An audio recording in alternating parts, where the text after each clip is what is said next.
Hi there, you lovely lot, and welcome to the latest episode of Pat's Procrastination, brought to you by the Pat's Propaganda YouTube channel. Welcome in, folks, to episode 78. He is Chudders, I am Clazzy Clare. That's the intro. Chudders, how are things with you? Well, we won the game. Yeah. That's the positive. The negative is at what cost? Yeah. But couldn't you argue, whilst the game was not great, and I know we'll get to that, if the game had gone very well, if they'd won very well, if we hadn't seen Drake May have issues and things like this. However, there was still exactly the same injuries, which would be extremely unfortunate. Do you think the feelings, I know that they're very limited from your side of the show, but would the feelings be any different because they won better? Is it even worse because it was such, is it more to do with the trash win than anything else? Or is it no, it's the injuries, isn't it? Because the injuries, to be honest, it's the injuries more than anything. Yeah. Because if you come out and you win comfortably, I don't know, let's put a number 35-14 or something. I don't know. Yeah. Then you'd come out of it, even with the injuries, going, well, you know what? We kept moving the ball. Didn't matter. We lost some O-linemen, but turns out Vidarian Lowe came in, played well. Ben Brown was fine. Like, actually, we're in a better position than we were last year with this sort of similar O-line, given the people that are likely to be playing next week. And you go, okay, it's not great, but we're still a pretty good team here. Whereas now, there's worry. Now, if you want to get into this already, you could say there isn't a better time that the Pats could be playing a Monday night game because it's giving you that 1 day extra to potentially be sorting out a new O-line. Now, I'm not expecting that 1 day to make massive, huge difference, but that is... Do you think they will? If you're ever going to have one extra day, this is the week that you're going to need that extra day in the season. Do you think... I'm sorry to stop your flow, go for it. But I do have a question. Do you think they will bring anyone else in? Do you think the O-line that we saw with regards to Ben Brown and Vidarian Lowe, do you think that's the O-line now for however many weeks we don't see Campbell and we don't see Wilson?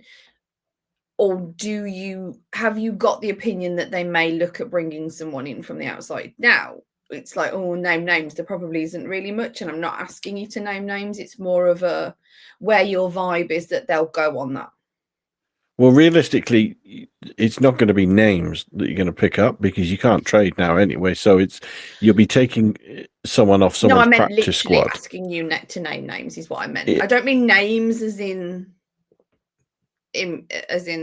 skill set. I meant names as in literal. I wasn't expecting you to literally name names. Yeah. You might bolster the practice squad because realistically some of them might end up getting bumped to now be your reserves on game day, if you like, your backups on game day. And so you might want a couple extra on the practice squad because, if one of them gets injured this week, you're still going to want a backup tackle or whatever.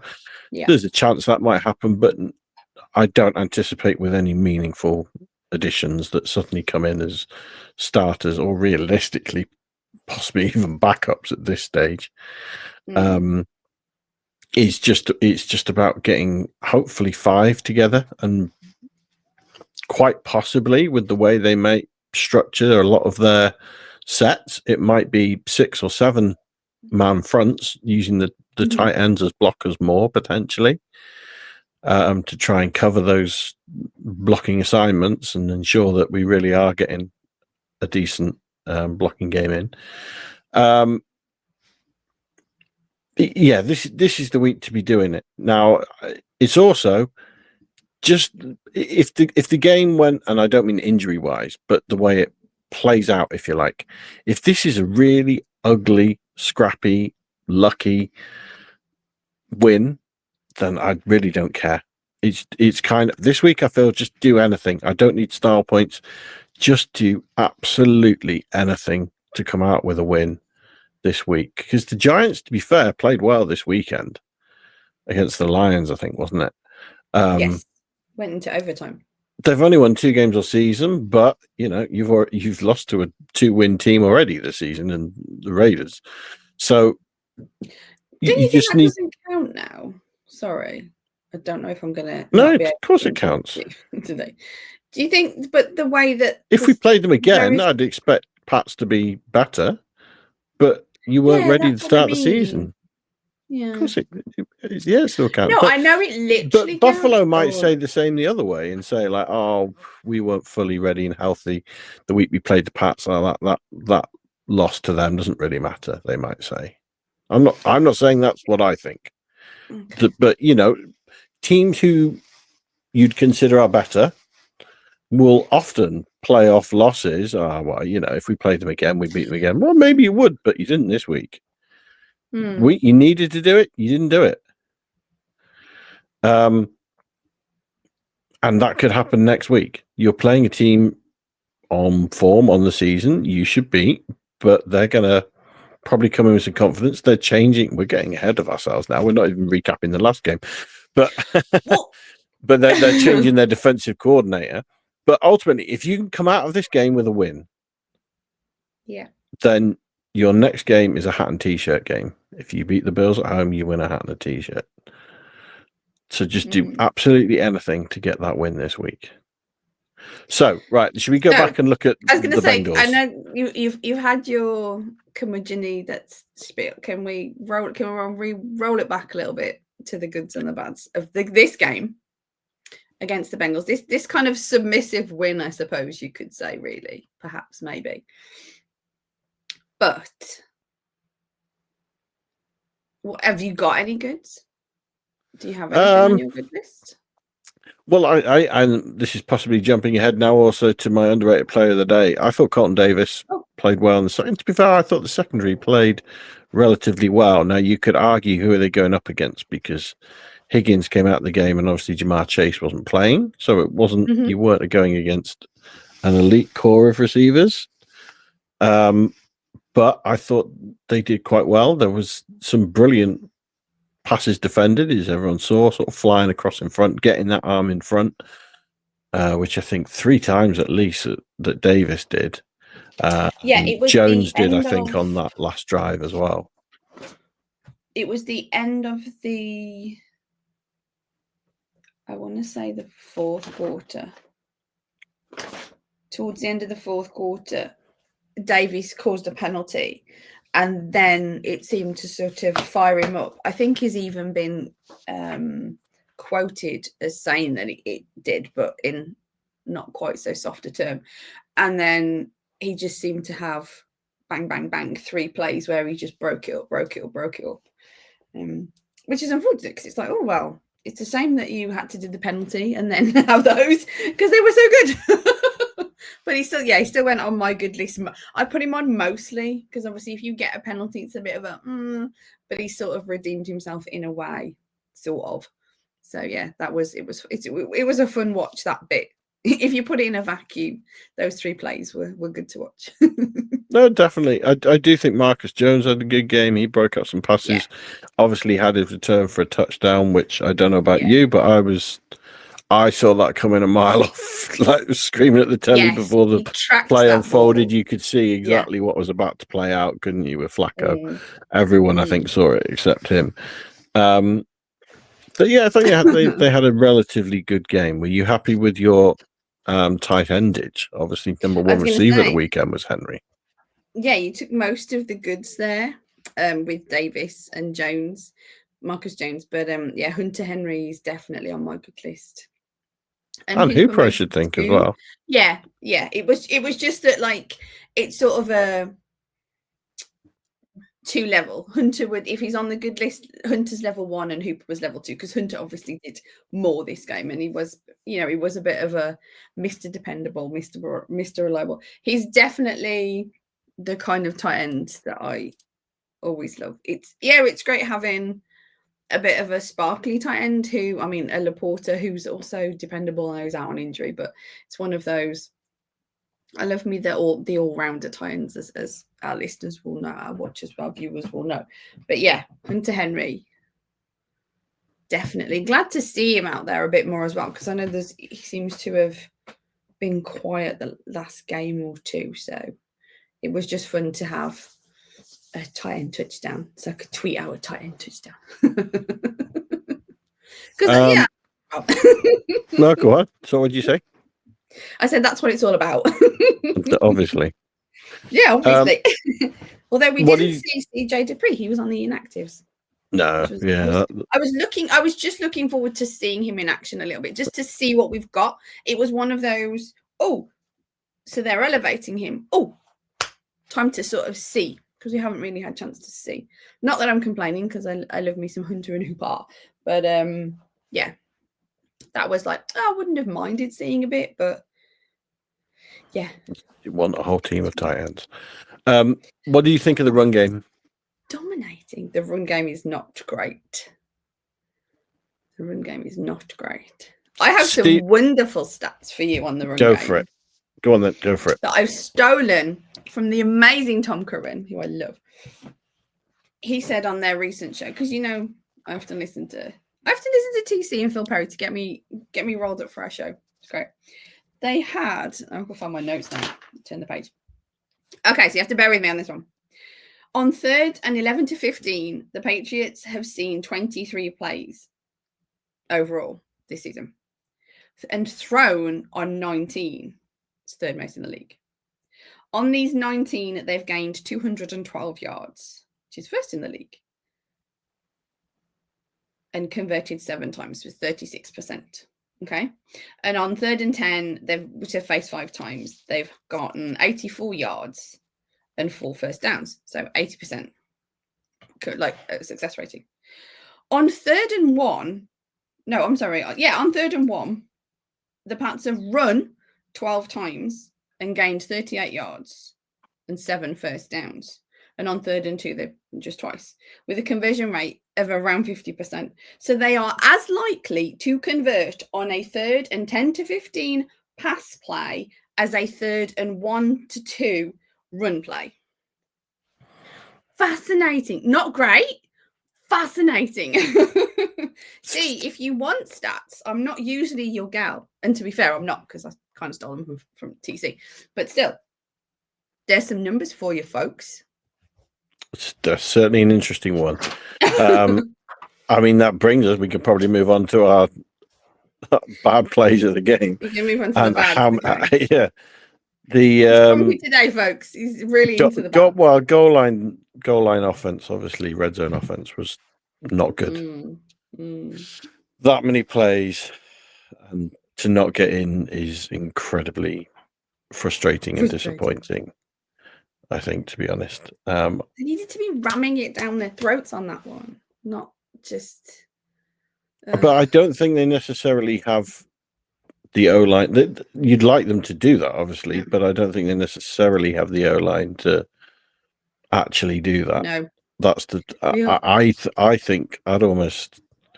You should be able to run it in. If you got 8 attempts or whatever it was in that one particular series, you should be able to get it for 1 yard. You should be able to run it in for 1 yard. But I don't know. I have more confidence in the run game, I guess. I think. Sorry, I have more confidence. More confidence in the passing game. Sorry, beg your pardon. Oh, I'm sorry. Okay, I was going to say I had more confidence in the run game a few games ago, but not so much now. Well, Stevenson came back. Yeah, which is even more surprising in a way that they were even. Well, six runs for 5 yards is not a great stat line, is it? I could probably do that. You could probably put me in, and I mean, I'm severely unathletic and unfit, so you could probably throw me in. You're quite small. You could just run between the big lineman's legs, couldn't you? To be fair. Yeah, that'd be cool. Henderson was slightly. Judgment much. Henderson was slightly better with 18 for 66. Yeah, the run. I don't expect the run game to suddenly take off this week with a makeshift O line. To be honest, it's still a work in progress, I guess.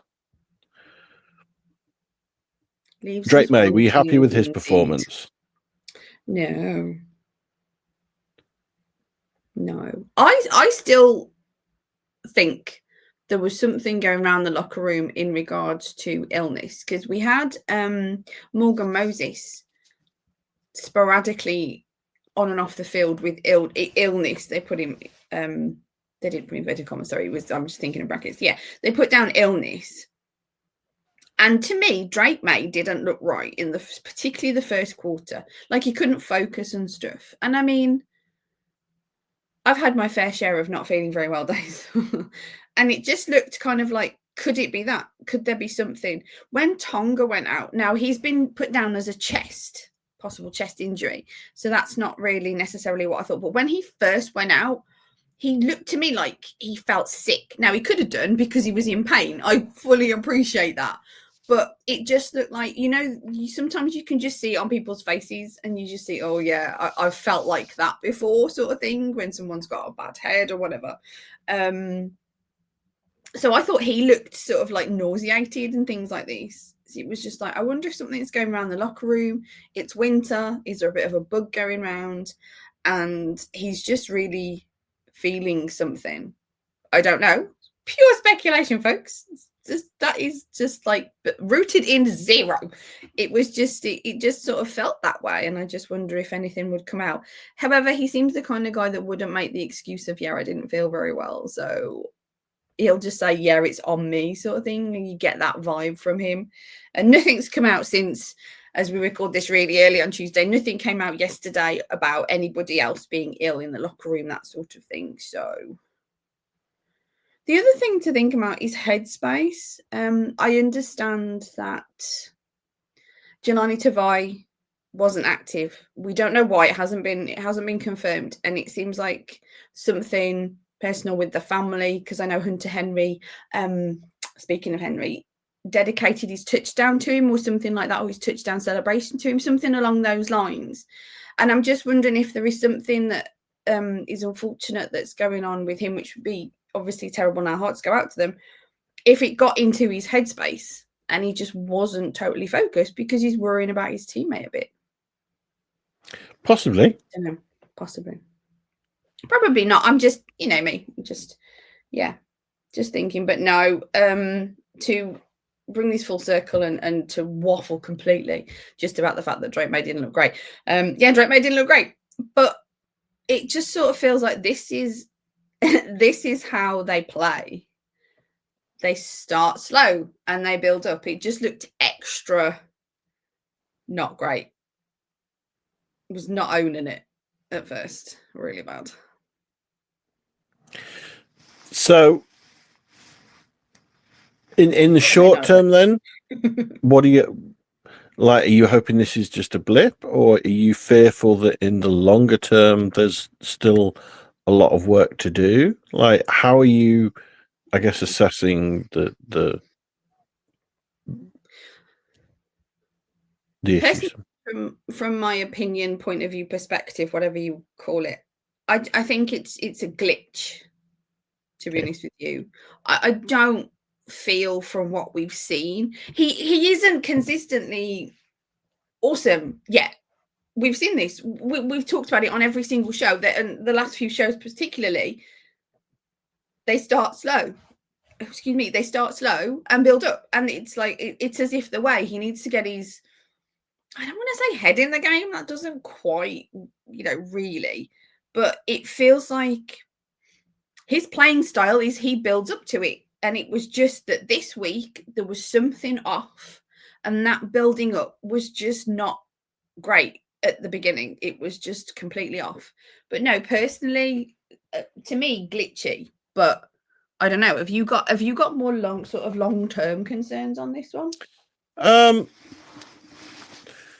What I would say long term is, whilst I concur, I don't think he had his best day. I think when you're scoring your record amount of yards, you're going away and beating a good team, albeit a beat up team. But beating the Bengals is nothing to be sniffed at, in my view. You are raising your floor frequently.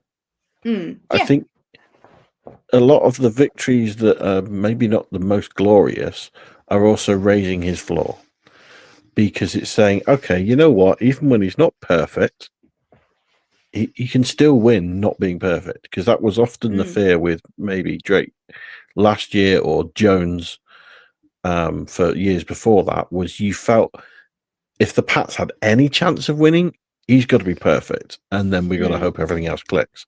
Whereas now you feel like, okay, I agree. I don't think Drake was perfect the weekend. I think maybe there was something in his head, whether it's cold or whatever else. But you know what? Even when he's not perfect, we've still got a chance in this game. If he comes out firing and he's hot and he's perfect, we got a damn good chance of beating whoever's in front of us. Literally any team that's there. So that's where I would sort of spin it as a long-term positive, is that I think he is raising his floor. There are still areas he can improve on. He's, I don't know, 17 games now into his career, something like that. I think that's acceptable. I think it's more than that, actually, but not many more. I think he's doing all right. Yeah, I'm not too worried at this point. So injuries. Wow, there was quite a lot, wasn't there? Yeah. Do you want me to list them? Have you got them? Yeah, no, go, please, no, go for it. I haven't got them. Well, we'd already had Milton Williams go on to IR, so it was just that this was the first game that it was significant, I suppose you could say. Then Jared Wilson went out ankle. Morgan Moses, as we mentioned, he was sort of in and out with illness. He was listed as questionable, but I think he came in and out. I think it was a couple of times, so I don't think it was sort of reported every single time. Schooler ankle, I didn't see that. I must admit, that just came up on my feed. And Tonga, as I said, with the chest. Yeah, I think it was early. I genuinely missed that. Tonga was listed as a chest, and that's really bad because obviously they're all really bad. Don't get me wrong. He's a little bit of a dual weapon, as we've touched upon, and so you sort of almost lose him offense, defense. I'm going to say he's a dual weapon. Oh, you can be all grumpy today, whatever, extra grumpy today. He's my dual weapon. So, but anyway, Will Campbell with the knee. So yeah, that was an oof. I understand from reports Wilson and Campbell are sprains, but it's still. We're still not talking, different levels of sprains, as Mike Vrabel shared in his press conference. There is different levels of sprains. I don't anticipate that either of those will be playing on Monday. No. I hope that Moses will be better, whatever illness is, and it might linger for another day or two more, as viruses do. But I would hope that he would be firing and ready to go by Monday because of his veteran experience. I'm not too worried if he even misses practice or he's limited in practice for a few days this week. Agreed. That's not going to worry me too much. And especially with Onwenu on that side of the line, it's not like he would even necessarily need to be fitting in with the rest of a new O-line too much. That side that I'd be quite okay with. Yeah. I'm assuming the left side is where we're going to have a lot of change, and that's where they're going to need that extra day of working on that and making sure that is as tight as it can be. It's probably not going to be as good, and we obviously hope that Will Campbell recovers and is back soon. But Venerian Lowe, you just got to find a way, scheme away. Maybe Josh is going to be better at that than we were last year, at how we're going to protect that left side and not have it as weakness. We're going to see more quick passing potentially, like we have done in the past. Are we going to see more run game? Let's see. I have confidence that schematically, Josh will be able to work out how best to use the tools that are available for next Monday. But in all seriousness, I know joke about Tonga and things.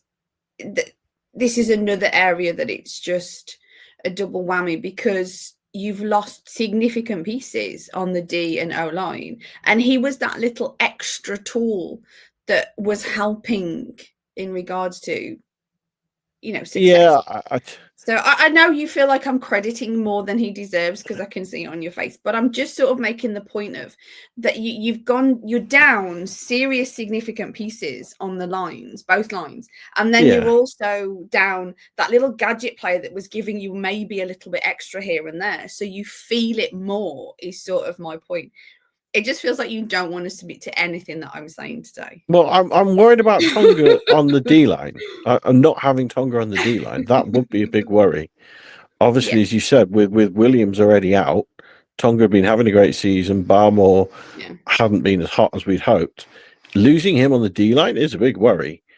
Losing him as a gadget fullback on the offense doesn't worry me one iota. You could stick a linebacker or something on there if you want another big body who's going to go do it. I'm not worried. I'd like when he's back, get back in and do it. But in terms of my worries for long term or for the Giants on Monday, Tonga's availability for the fullback is bottom of that list. Afraid so, madam. Okay. Anything else from the Bengals game you'd like to touch on? No, because I really think we need to move on to the Giants to wrap this up. To be honest with you, I have an underrated player. Oh, sorry. Okay, go on. No, go on. Who's your underrated player of the day? Borregales, because he made all his kicks and he got us points. I was going to mention this as well, that it's become almost a non-factor now, in that you're not worrying about kicking. Yeah. He almost goes unnoticed now because it's you just okay. Now we're going to come on and do it, which is probably going to cost us Monday now that we've said that. But generally, you just think like, okay, yeah, we're not having a question every week about the kicker position, so that's good. Not just about. And as we know, he's won us games this year, and so did Romo. So both our summer kickers have helped us win games. Moving on to the Giants, so we can wrap this show up, you curmudgeon. What are your hopes and expectations? My hopes that we win. I expect that we win. I hope no more injuries, I guess, is a big one. Are you looking for any style points? Are you looking to see better performance, Drake May looking better, running game more effective? I hope to see Drake May elevate back towards Drake May that we're anticipating. But again, losing Wilson and Campbell on the O-line is some serious bleep. And it's going to affect him as well, because they're his guys, So no style points is needed. It's a manage the I want to say fatalities, just like manage the Sandy don't disappear. I don't need a big dominating situation. I don't need it to be milked or anything. No milking it. Just get through a clean, quiet win. I suppose I'd be happy. Not so, fantastical to watch and everything. Will you be watching? A clean, quiet game. Oh, I don't know. I might be watching on Tuesday. Well, it's on Tuesday for us anyway, so we shall see. Sleep is necessary, really, for me, having to do shows with my face on and like that. So I need my sleep. Fair enough. And I have to put up with your grumpiness, so I definitely need sleep if I have to put up with your grumpiness. Definitely. No, as I've said, just do anything to win. I don't care how ugly this is. Let's just get through this and then spend the next 2 weeks getting healthy. That's fair. We can get people back. We've done 30 minutes. Potentially even work on the O-line, depending on who's going to be available for that game back with the Bills. But like I said, win this game, and then you've got 2 weeks off to prepare for a hat and t-shirt game. So what are you predicting then, mister? So before I give a score prediction, the last Oh, thing, sorry. that's all right. On it's more on the style points that this week I'm not looking for any style points. Just get a win. We're beat Yeah. up. We're about to go for at last our bye week. Just get through the game. Just get the win. Find a way. This is another of the bad teams in the league that you get to play this year, week on your schedule. Don't make this another blip. Get through it. After that, you've then got 2 big games, which, again, I'm not looking for style points. Just let's see what we can get at. If we can come out 500 from games with the Bills and Ravens, I think I'd be happy with that. Just what can you get? It doesn't have to be perfect. Now, that said, there are 2 games that I think if you're gonna win those, you're gonna have to play better. So it's a bit of you can, one's going to cause the other. I guess 6-1, half dozen the other. That I think you're going to have to play better to beat the Bills. But I don't care whether they do. After that, realistically, barring us losing all 3 of those games, Giants, Ravens, and Bills, and we're worried about maybe even now we're going to lose the division and our playoff spots, we're in the hunt type area rather than number 1 seed as we are currently.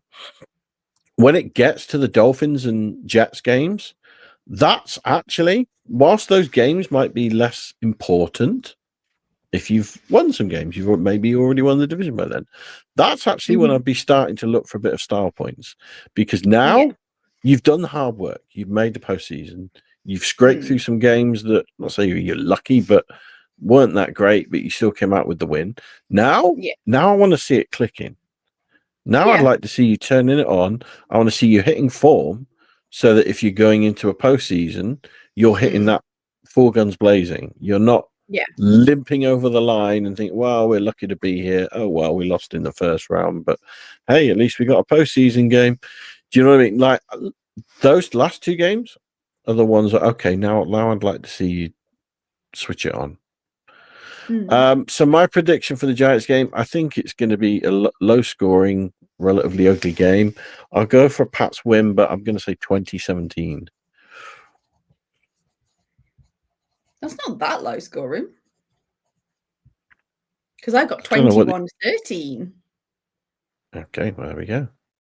It's even lower scoring. Yeah, I got Pats win 21-13. Yeah. But we both got a win, and let's just hope that that's the case. And you talking about the Jets and Miami and things game has me concerned, because they need to win 5 out of 6 divisional games for me.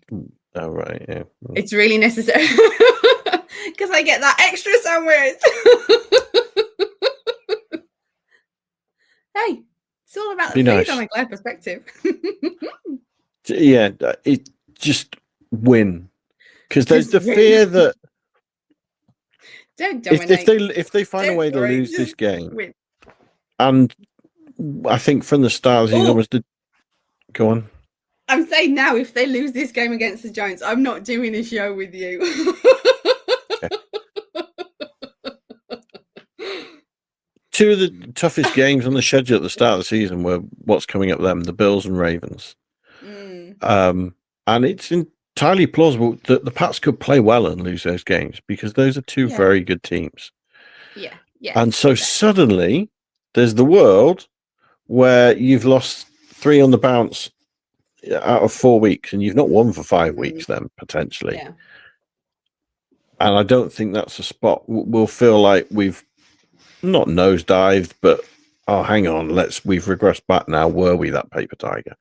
So win this week, make that a hat and t-shirt game, and then it would almost, we don't want to lose the Bills, we don't want to lose the Ravens, but it'd almost be palatable if we beat the Giants, beat the Dolphins and Jets, and still win the division. Yeah. Is that what it needs to be a success in those next 5 games that they've got that we're looking at?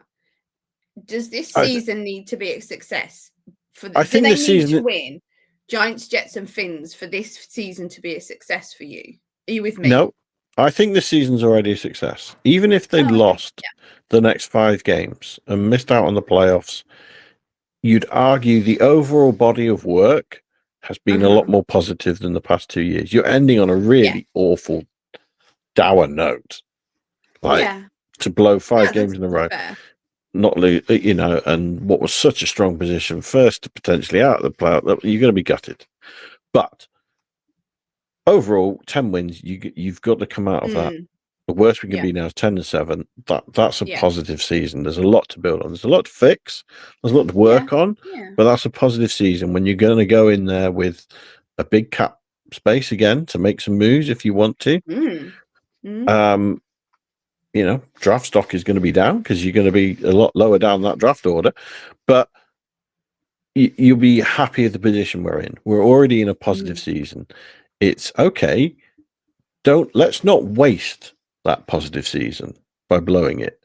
Let's get ourselves into a strong position. Let's win a division. Let's knock the Bills off their perch and win a division. Don't throw that up now.